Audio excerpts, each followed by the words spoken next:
Hello everyone, in this video I'm going to be sharing my thoughts on how a wood-fired stove can be connected into the central heating loop on a combi boiler. So what we have here is the wood-burning stove itself, including its heat exchanger. So there's a raging fire underneath there.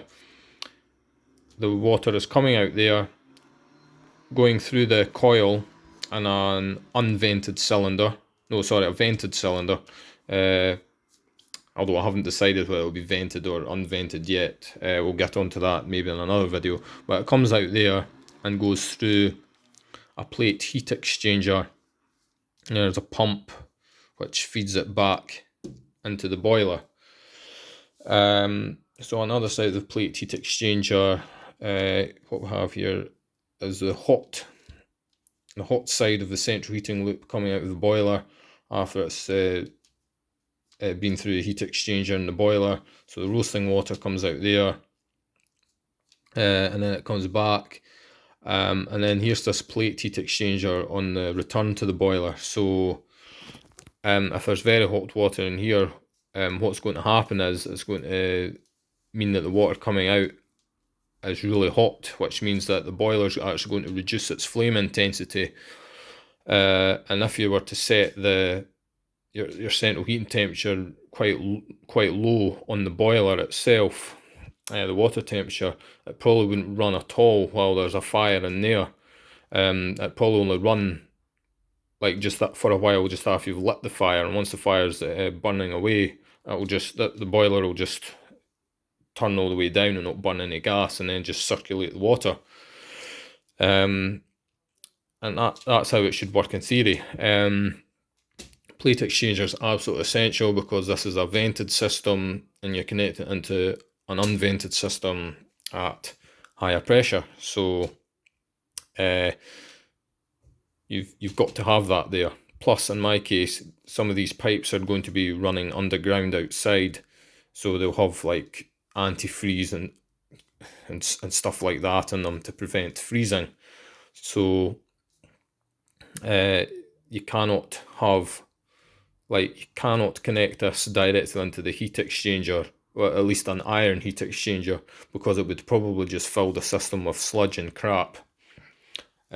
Maybe on other wood burning stoves you maybe could connect it in directly, but it's a bit stupid because it would probably just boil. You should always have the plate heat exchanger.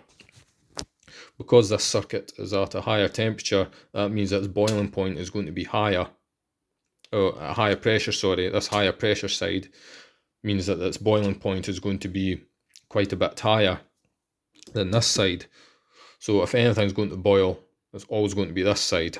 And it's got a vent there, so no harm should be done to this side. So in my case, the pipes are going to be running through the tunnel under the house here.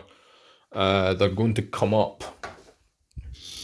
Just here, the plate heat exchanger will just sit down quite low in here, because the rest of the system outside is actually going to be higher up. So then out of the plate heat exchanger, I'll just have the central heating pipes coming down and back up. So in this particular boiler, which is a Baxi 800, the plate heat exchanger will be on this side. That's the central heating return. So say you switch on your central heating, you've got that turned down quite low. You've got your wood burning stove on the other side of the heat exchanger, and that's causing the water going back into the boiler to be pretty hot. It's going to make the boiler think that the central heating, the house is quite warm or whatever, so it means that the flame intensity is going to be quite low, or even switch off completely, so you won't burn any gas. So I did an experiment. I set this up to its highest temperature, which is 80 Celsius, covered all the radiators with towels so the heat couldn't get out, and let the whole system get up to 80 Celsius. Then I switched off the boiler, turned this all the way down, switched on the central heating again, and all it did was circulate the water while saying about 70 Celsius on here when this is set all the way down low. So if it detects that the water coming in is too warm, it's not going to burn any gas.